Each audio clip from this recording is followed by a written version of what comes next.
The average person spends about 8 seconds on a web page before deciding whether to stay or leave. And while 80% of people will read your headline, only 20% of people will read past that point. So your headline has some heavy lifting to do. So I'm gonna walk you through the 6-part framework on how I write great headlines. Headlines that capture attention, communicate value, and convert visitors into readers, customers, and brand fans. This 6-part framework works if you're writing a headline for a homepage, a landing page, a blog post, an ad, whatever. The point is, we're gonna write headlines that actually work. This is the Hyphenate. The first thing you need to know is that great headlines make people curious. They promise solutions to problems, or they offer shortcuts to what you've been wanting.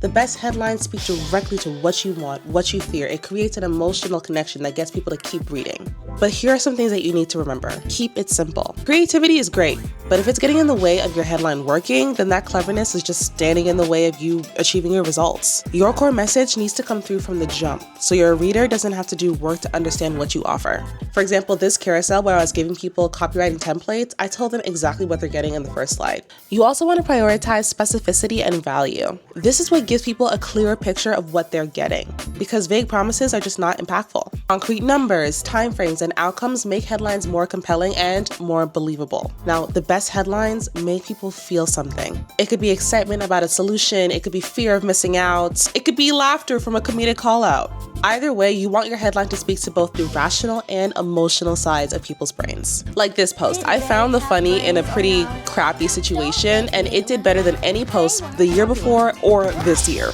So headlines that create a sense of urgency without being manipulative, and spark genuine curiosity, encourage immediate action. Questions, unexpected statements, and time-sensitive offers can do that. Now, let's get into the actual work of writing a great headline. First, you need to know your audience like the back of your hand. You want to identify their pain points right away. So what are they struggling with? What have they already tried that didn't work? What's standing between them and their goals? For example, if you're targeting small business owners that are struggling with social media marketing, they might have a lack of time. They might be confused about which platforms to use. They might be frustrated with the poor results that they keep getting, even though they're putting all their effort in, and they might find it hard creating engaging content. Next thing you want to do is speak their language. So start doing your research. Look at comments on social media, both yours and your competitors. Look at customer reviews, look at online forums. Look at the words and phrases that people are using and start to bank them for later. This will help reveal the vocabulary that will resonate in your headlines. And like I just said, looking at social media comments for your competitors, don't just look at their social media, look at their website headlines, look at past ads that they did, see what worked for them. You don't have to copy them, but you do want to see what is working for the industry, and you can use that as a baseline. What patterns do you notice? How does it appeal to emotion? Are there gaps or opportunities where you can stand out? Once you know your audience, you need to get crystal clear on what you're offering them, because if you don't know, they won't know. What's the single biggest benefit that people get from your product or your service or your content? Not what it does, but what it does for them. The benefit is what people actually care about, and that should be the big star of your headline. So for example, if you're selling a project management software and one of the features is task assignment and tracking, the benefit would be that they never miss a deadline, or that they reduce project chaos by 50%. And just like you want to communicate the big benefit, you also want to communicate a single promise. What's the transformation that you provide? What does their life look like before and after using your product or service or looking at your content? Your headline should communicate this transformation quickly and clearly. So you can use this formula to build your value proposition. And if you still can't articulate your value proposition quickly, then you need to keep working on it. Yes, it takes time, but you need to do this work. Finally, you want to focus on the outcome, the end result, not explaining how to get there, just focusing on what happens when they get there. So instead of saying something like this, you'd say something like this. The second option focuses on the outcome that the reader wants. So after you've done all that, then you can choose your headline formula. Regardless of whichever one you choose, there are just some words that have psychological triggers, and those are called power words. So think transform, proven, guaranteed, effortless. Those make people feel something a little bit more. Also, numbers, especially odd numbers for some reason, increase engagement. But you want to use power words and numbers strategically, which is why headline formulas are helpful. One example is the how-to headline. I love this for educational and tutorial content like this one, How to Write Great Headlines.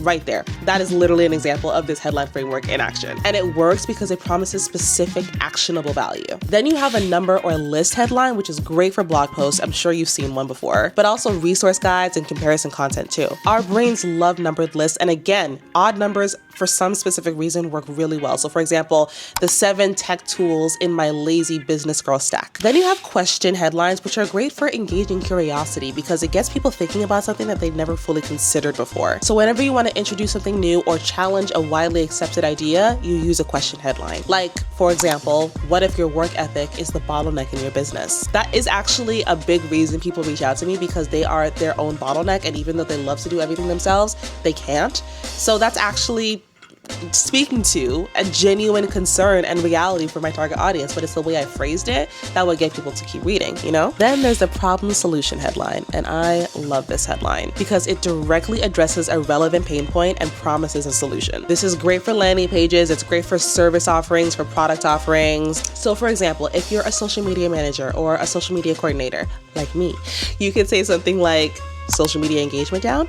Let's fix your hooks. This would be great for a social media post or for a landing page where you're promoting specifically your social media coordinator service. And then finally, we have the before after headline. This is great for painting a picture, for selling transformational stories, and for leveraging any social proof that you have that makes you more credible. So if you have any success stories, if you have any transformation stories from your clients, this is a great headline formula to use to talk about this. So as an example, I'll use this for my business. I would say something like, from invisible to a SERP star, how I tripled my clients' Google site traffic in just 30 days. That is an actual case study. That is an actual transformation story.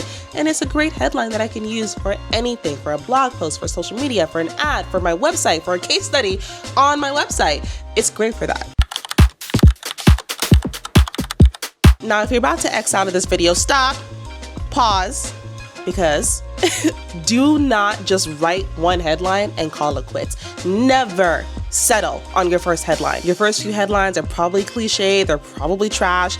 That's okay, because the obvious ones come out first. You want to get all the bad stuff and all the mediocre ideas out of your brain so it's not plaguing your brain space, because if you don't write it down, you're just going to keep going and back and circling back to that idea that isn't good. So it's best to just write it out, get it out of your system, so then you can start to think about the good stuff. Most copywriters will write dozens of headlines before they settle on the actual one they're going to use, because you might strike creative gold after several tries in. So set a timer for 15 to 30 minutes and just bang it out. Try to write at least 10 headline options. Don't edit yourself, don't judge yourself, don't do anything like that. Just write. Mix different formulas, try different angles and emotional appeals and value propositions. See what you come up with. Some will be terrible, and that's fine. And if you have no idea where to start, that's okay. My Creative Copywriting 101 freebie is great because it has 21 creative writing techniques that help you try a bunch of different angles, and it's free to download. You can just grab that in the YouTube description. And just like I said, you want to try different angles, try different emotional appeals, try blending different frameworks together. So maybe you do a how-to headline with a numbers list headline, or a problem solution headline with a before and after transformational headline. Mix and match. It'll make it more compelling. And just like I said, you can grab the Creative Copywriting 101 freebie. I also have a headline swipe file which has 59 tried and trusted headline templates. You can also grab that in my YouTube description. But there are other tools out there, like CoSchedule's Headline Analyzer. I love using that. You can actually put the headlines that you put in there and it'll tell you, is it good? Is it great? It'll tell you that. After you've sat down for 15 to 30 minutes and you have all your headline options, now you can optimize for scannability. First things first, you don't want to drone on. I said it before, you want to keep it simple. Same thing here. Best practice for whatever medium and whatever kind of headline you're writing, it's best to keep it between 30 to 66 characters. And you can use something like Hemingway Editor. It actually allows you to track your character limit so you can see where you're at. And just in general, shorter headlines are easier to scan, they're more impactful, and everybody's attention spans are shorter. So it's better to just keep your headline as short as possible. So if you can remove a word without losing the meaning, cut it. The next thing you want to do is put your most important words at the front, at the beginning of your headline. Chances are you live in a society, in a country where you scan words from left to right, so you want to put the most important words on the left. And this also applies for SEO. Obviously, you want to write for humans first, but of course, we also want to make search engines happy. And if you put your SEO keyword at the beginning of your headline, it's going to help with your rankings. And like I said before, with power words being super engaging, strong active verbs are really engaging. So instead of saying something like tech tools for for better time management, you could say, master your time, 7 tools that actually work. And just like how you want to use strong active verbs, you also want to, again, use words that people normally use. You do not want to make anything super jargony. We're not trying to make you look smart. Yes, you're smart, but we are not trying to puff up your chest and boost your ego by using super complicated jargon that no one understands. You want to use vocabulary that your target audience actually uses, that will actually make sense to them. So instead of saying something like leverage generative engine optimization for optimal conversion rate success, you would just say, get more customers from your website by appealing to AI. That's simple. People get that. And to make sure that people actually understand it, ask someone who is not in your industry to read the headline and test it that way. If they can't get it, then you got to scrap it and try again.